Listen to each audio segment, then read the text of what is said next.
होलिका दहन नाम सुनते ही मन में कितनी हमारे अंदर एनर्जी आ जाती है। लेकिन क्या आप जानते हैं इस होलिका दहन के पीछे का मुख्य कारण क्या है और होलिका दहन को कैसे किया जाता है?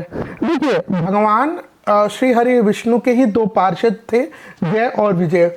उन्होंने भगवान के परम भक्त सनक, सनंदन, सनातन, सनत कुमार, ये चार भाई ये जब वैकुंठ में जा रहे थे भगवान श्री हरि विष्णु से मिलने के लिए, तो जय विजय ने पार्षद थे, उन्होंने रोका और सनत कुमारों को क्रोध आया। उन्होंने श्राप दिया कि तुम राक्षस बन जाओगे। तब भगवान विष्णु वहां पर आए और कहा कि तुम भले ही 3 जन्मों तक राक्षस बनोगे, लेकिन तुम्हारा उद्धार करने के लिए मैं आऊंगा। तो उन्हें 3 जन्मों में एक जो जन्म था वह हिरण्याक्ष और हिरण्यकश्यपु का था। भले ही यह राक्षस योनि में थे, लेकिन भगवान श्री हरि विष्णु के पार्षद थे। तो हिरण्यकश्यपु दानव था, धर्म के रास्ते पर चलना, संत महात्माओं को सताना, यही उसका कैरेक्टर था, यही उसका विचार था और इसी रास्ते पर चलता था। लेकिन भगवान क्या करते हैं, किसी व्यक्ति जो इतना पापी होता है उसके वंश में, उसके कुल में कोई ना कोई एक ऐसा व्यक्ति निकलता है, एक ऐसा व्यक्ति आता है जो उसके सारे कुल को, परिवार को तार देता है। इन्हीं हिरण्यकश्यप के कुल में इनके पुत्र हुए प्रहलाद। ये भगवान श्री हरि विष्णु, भगवान नारायण के परम भक्त थे। इन्होंने ही नवदा भक्ति को प्रारंभ किया था। तो हिरण्यकश्यप जब भी प्रहलाद से पूछते कि तेरे भगवान कहाँ हैं, तो प्रहलाद जी बताते यहाँ वहाँ। वो दिन भर भगवान नारायण का ही नाम स्मरण करते थे। और इवन यहाँ तक कि जब शंडामर के यहाँ पर प्रहलाद को गुरुकुल में भेजा और वापस आकर के पूछा कि तेरे गुरुजी ने तेरे को क्या सिखाया है, ये हमको बताओ, तभी भी वह नवदा भक्ति का ही निरूपण करते हैं। तो भगवान श्री हरि विष्णु प्रहलाद के हृदय पटल पर, मानस पटल पर छाए हुए हैं। उनको, प्रहलाद जी को विष्णु के अलावा कुछ भी नहीं दिखता। जब इतनी प्रशंसा अपने बेटे के मुख से अपने बैरी विष्णु के लिए सुनी, तो हिरण्यकश्यप ने प्रहलाद जी को मारने के बहुत से प्रयास किए। उनको पर्वत से फेंकने का प्रयास किया, कारागृह में बंद किया, लेकिन किसी भी तरह से वह प्रहलाद जी का वध नहीं कर पाया, उनका बुरा नहीं कर पाया।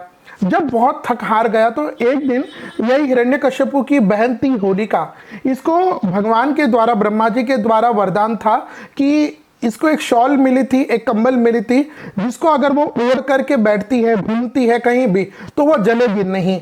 एक दिन यही होलिका हिरण्यकश्यप के पास आई और इसकी बहन थी, पूछा भैया क्या बात है, आप बहुत परेशान लग रहे हो। तब हिरण्यकश्यप ने कहा कि क्या करूं बहन, क्या कहूं मैं, मेरा पुत्र प्रहलाद मेरे नाम स्मरण कर करके वह दैत्य होकर के दिन रात श्री हरि विष्णु का ही नाम स्मरण करता है। मैं तो उसको मारना चाहता हूं, लेकिन थक गया, उसको मार नहीं पा रहा हूं, सोच रहा हूं क्या उपाय करूं। तब होलिका ने कहा, अरे भैया, मेरे रहते हुए आप इतने परेशान कैसे हो सकते हो। तो हिरण्यकश्यप ने कहा, क्यों देवी, तुम क्या करोगी। बोले, भैया आप चिंता ना करो, मेरे पास भगवान की दी हुई वरदान के स्वरूप यह कंबल मिली है। आप एक काम करो, आप कल सुबह बहुत सारे गाय के गोबर के, आप एक काम करो, आप कल गोबर के कंडे मंगाओ, उनको एक दूसरे के ऊपर लगा करके मुझे बिठा दो, मैं ये कंबल ओढ़ कट के बैठ जाऊंगी और मेरी गोदी में आपका जो बैरी है, पुत्र है प्रहलाद, उसको लेकर के बैठूंगी। आप क्या करना, नीचे से अग्नि जला देना, और क्योंकि मुझे वरदान है, यह कंबल में ओढ़ करके बैठी हूं, तो मैं नहीं जलूंगी, लेकिन आपका शत्रु, आपका बैरी प्रहलाद जरूर जल जाएगा। यह सुनकर के हिरण्यकश्यप को बहुत प्रसन्नता हुई और उसने दूसरे दिन सुबह यह गोबर के कंडे उनसे बनाया और उसमें बना करके प्रहलाद को अपनी बहन होलिका की गोदी में बिठा दिया। बिठा करके अब उसको नीचे से जलाया, लेकिन भगवान की लीला देखिए, जैसे ही जलाया हवा चली तेज, वह कंबल तो उड़ गई, लेकिन उसमें होलिका जल गई। लेकिन क्योंकि हवा चली थी इसलिए वह अग्नि भी उसी समय बुझ गई, प्रहलाद जी बच गए, लेकिन होलिका जल गई। तो तभी से यह होलिका दहन की विधि प्रारंभ हुई।